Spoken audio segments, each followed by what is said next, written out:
Hello everyone, it's Shane Kanto, your Wasteland reviewer, and I'm here to review the new adaptation of Jane Austen's Persuasion. And this is written by Alice Victoria Winslow and Ron Bass, and directed by Carrie, Cracknell, and starring Dakota Johnson as Anne Elliot, who's persuaded not to marry a dashing man of humble origins. They meet again while she sees her second chance for love. And right off the bat, I'm like, wasn't there some British actress that could have played Anne Elliot instead of, Dakota Johnson putting on a British accent? Which, she's one of the most charming parts of this movie, so it's like, she does a fine job, and I liked her. And I liked watching her in this film, but that was just something right off the bat that I'm like, but did they have to? And then, I feel like the biggest strengths of this film, one, I do think Dakota Johnson is a strong lead here. And I'm going to preface this. I haven't read Persuasion in years. And from what I'm gathering, this isn't a great adaptation of this story. I'm trying to judge this for how it plays out as a film.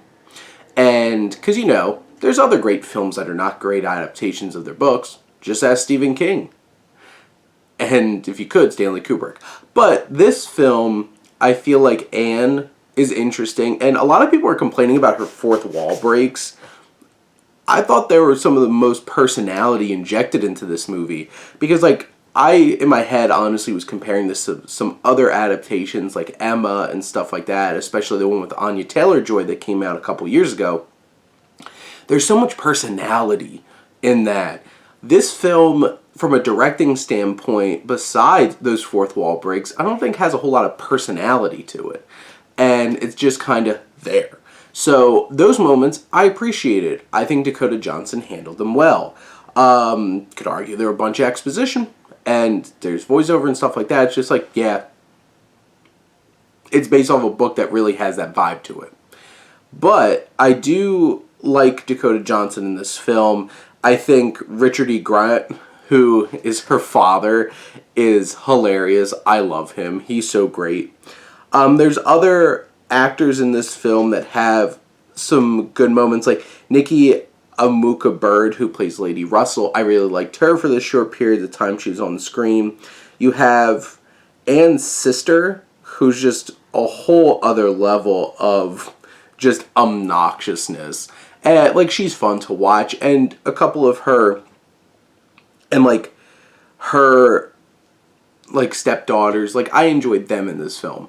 But here's the thing. There's so many damn characters in this story. Trying to keep track of things, I was even getting confused at times where I'm just like, who got engaged to who? Who's this person? When did they come into this story? So, it's very stacked to the gills with people. But at the core of it, you have a lot of these moments where I do enjoy Anne interacting with her family, and other moments where I enjoy her sparring verbally with her family. This is a romance at the core of it. You have Cosmo Jarvis, who plays her love interest. I did not buy that for a second. I felt like there was no chemistry here. I never really thought they should be together. And this film's trying to make him sympathetic, I guess, because, she did break up with him. But, he starts sweetening on one of her family members, and I'm just like, I'm supposed to feel bad for this guy? And I just didn't care for them that much to begin with. And as this whole entire film is built around them, won't they get back together? I'm like, I don't care. I hope they don't. And it's that kind of thing that really drags a romance down if you don't care about the romance at the center. But there's elements later in the film where Henry Golding shows up, who has ridiculous amount of just charisma and just charm about him. His back and forths with Dakota Johnson are fantastic. And I'm like, guy's kind of a jerk, but he seems to be open about his intentions very bluntly. And honestly, I'd rather watch them interact with each other than her and this man that I'm supposed to feel like she's falling back in love with and really cares about. So, those kinds of elements in a romance, when it's not lining up with what the story's trying to get you to feel, it's going to bring down the experience of the film, because, you know, the film has an agenda of, like, this is who you should be rooting for. And if the film can't achieve that, there's a problem. And it definitely didn't achieve it for me, and I wonder how it'll achieve it for others. But, like, I was in the Henry Golding train. I'm like, that guy.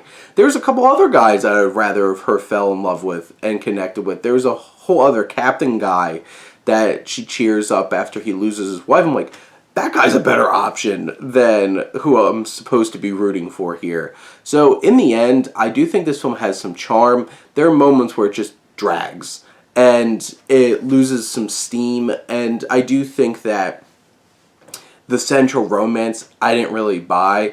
But in general, I think this is a watchable, fine film.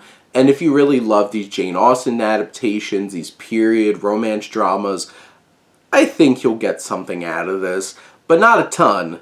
But it is on Netflix, so you can just stream it. But those are my thoughts on Persuasion. Let me know what you think, and let's talk some movies. But thank you as always for tuning in and supporting your Wasteland reviewer.